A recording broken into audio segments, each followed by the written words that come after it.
We spend our lives, a lot of our lives, thinking we have time, and we tell ourselves we'll start exercising next week, we lose the weight later, we'll fix our diet eventually, we'll sleep earlier than when things aren't so busy.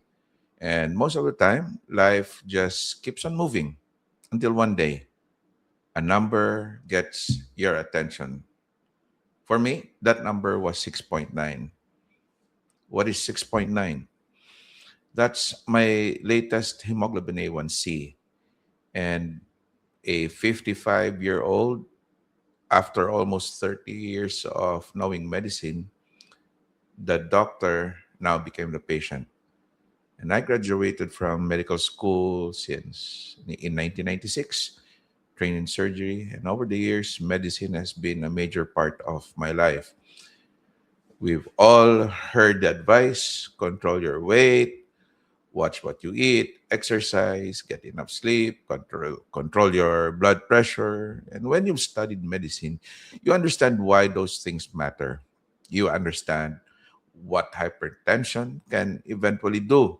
You understand insulin resistance. You understand cardiovascular diseases. You understand what happens when metabolic problems continue for years. I knew all of that. And that's what makes this difficult for me to admit, because despite of knowing it, I did not do enough about it. And there was a time when things were very different.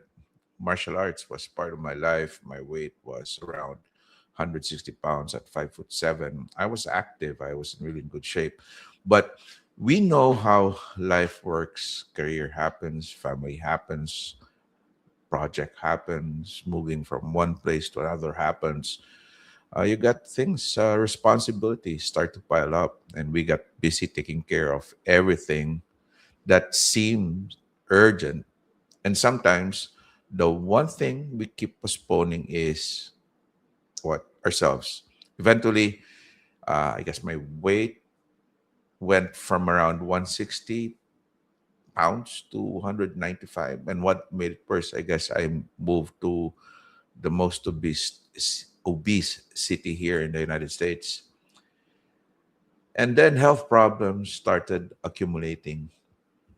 You got hypertension, fatty liver, gallstones, cholelithiasis. Good thing that I don't have cholecystitis. I got a moderately enlarged prostate. It's like a whammy. A coronary artery calcium score of around 151 or 145, which is moderately high. And now an A1C of 6.9. So when I saw the result, surprisingly, fear wasn't the first reaction, and neither was shock, because deep down, I was really expecting it. With the way I treated my body over the years, I got completely normal laboratory results. Probably would have been a big surprise for me if I did have a normal lab, but nope. And what bothered me was really something else. It's regret. Because we can always say genetics played a role. And in my case, there's a strong family history of chronic disease. But genetic doesn't mean we're completely powerless. Maybe we cannot prevent everything, but could we delay the disease? Could we reduce the risk? Could we make it less severe? Could we arrive at 55 in better condition? Those are difficult questions. And for me, the answer is probably yes. I could have done better. That's the hard part. Not because I'm a physician, because I'm human. Knowledge doesn't automatically become behavior. And knowing what to do doesn't mean we're actually going to do it. So now we have a choice. We can look backward, can look backward and spend next several years regretting what we did not do, what I did not do, or we can start changing what happens next. Because, as we all know, regret doesn't lower your A1C, regret doesn't reduce your visceral fat, regret doesn't improve cardiovascular health. Action might, action will. And that's where this story really begins. Over the last couple of weeks, I've started making changes. Nothing extreme, nothing magical. We're starting with the basics: food, exercise, sleep, hydration, and consistency. Carbohydrates are coming down, protein is going up, more salads, more water, and less rice. And if you are an Asian, if you're a Filipino, like me, you understand that the last one is not a minor lifestyle adjustment. Reducing rice means we're really getting serious about this. The gym, the gym rather, also became a part of the routine again. Resistance training, you got cardio, sauna, and trying to get there at least 4 or 5 times a week when possible. And then there's sleep. We talk constantly about nutrition and exercise, but sometimes we forgot how important sleep is to metabolic health. So instead of regularly sleeping around midnight or 1 in the morning, the goal for me now is to move that closer to 10 or 11 or earlier, at least 7 to 8 hours of sleep. Less phone first thing in the morning, because oftentimes we just scroll on our phone when we wake up. That increases your cortisol. You got more sunlight, because sunlight early in the morning would decrease your cortisol. And gotta drink water before coffee. Hydrate yourself. The whole evening, you get dehydrated. I urinate, we urinate, and at the same time, breathing itself causes dehydration. So first thing you got to do is drink water before coffee. Simple changes. And that's another lesson here for me. We don't necessarily need another 100 health videos telling us what we're doing. Most of us, most of us already know. Our bigger problem is doing things consistently. And that's one of my challenges, to do things consistently. I include myself in that statement. Then yesterday, something new entered the experiment. Uh, a continuous glucose monitor. I got the Dexcom G7. It's just right here, and I have to admit that these things can become really addictive, because like I keep on checking my blood sugar from time to time. Now it's 124. uh, so it becomes really addictive. Suddenly you're watching your glucose before eating, after eating, during exercise, while sitting around. You eat something and start wondering, okay, what's the net? What's that going to do to my blood sugar? And then I look at the graph. And for somebody who studied medicine, this becomes fascinating very quickly. It's like I'm enjoying looking at it, but sometimes it makes you anxious, because now we're watching physiology happen. Insulin, glucagon, the glucose metabolism, your cortisol. When you wake up early in the morning, your cortisol rises, your blood sugar also rises. Exercise, the effects of exercise, catecholamines, all of those things. So food, after you eat, your glucose goes up. The sleep as well. Things we studied in medicine, in biochemistry, suddenly aren't just diagrams, aren't just figures anymore. They're happening inside the body. And not just the body, my body.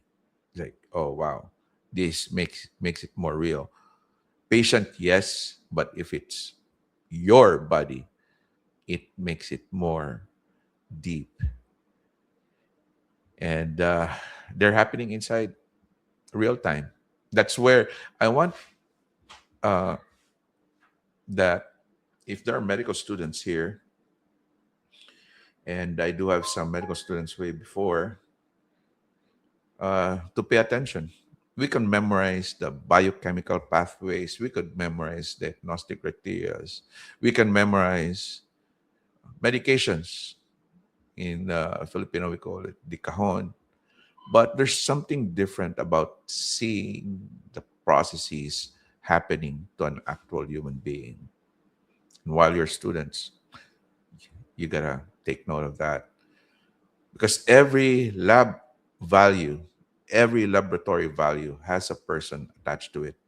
An A1C isn't just 6.9% anymore for me.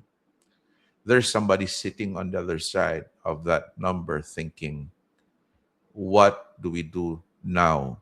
What should I do now? And today, that person happens to be moi. That's why we're going to document this. I'm going to document this, not because I've figured everything out. Nope, I have not.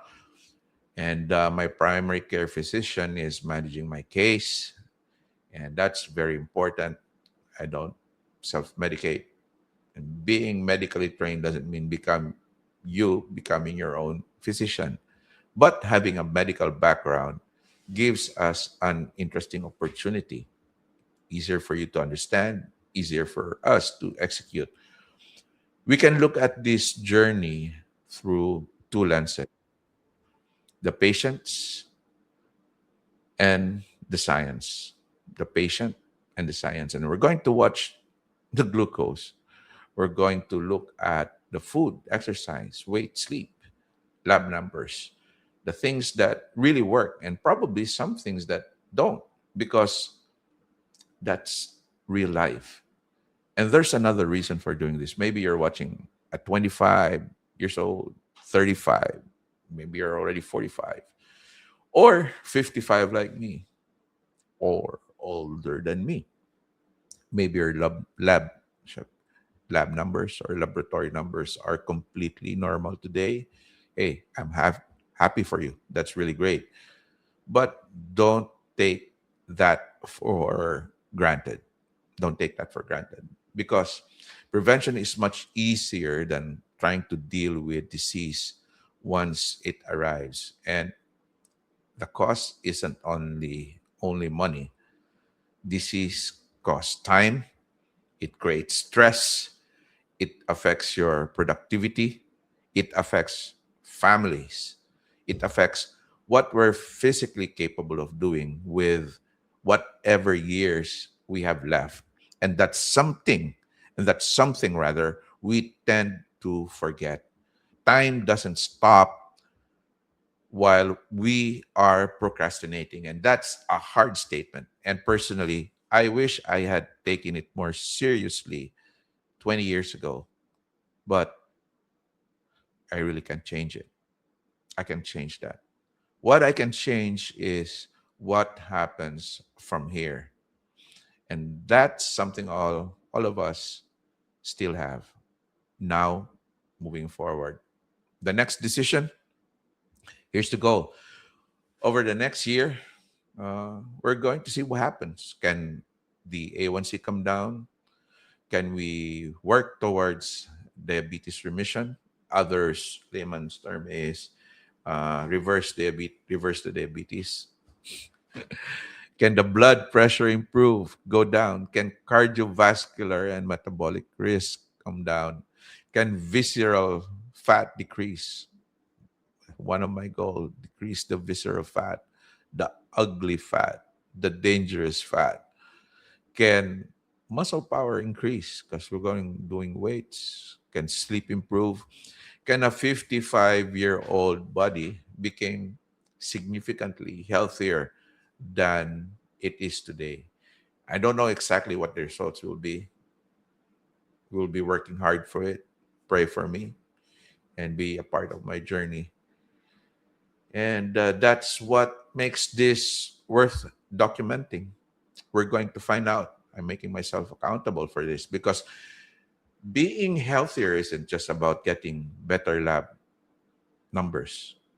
There are still projects I want to work on: AI in healthcare, blockchain, education, community work, and most importantly, family. I still got what, 15-year-old and a 13-year-old.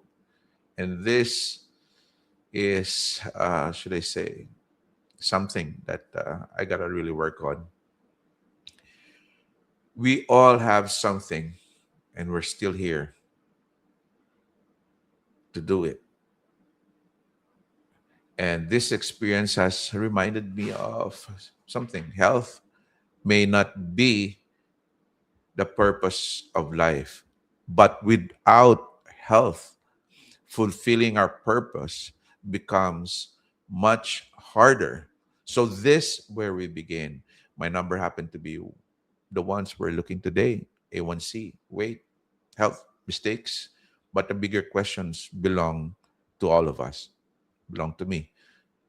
What happens when we finally stop taking our health for granted and actually do something about it? Over the year, we're going to find out, and hopefully a year from now we'll come back to this same video with a very different story: better numbers, better health, stronger body, and maybe, just maybe, I'll finally have those six packs. We'll see. But for now, this is day one, and the doctor became the patient, and maybe becoming the patient will make me a better doctor. See you on the next one.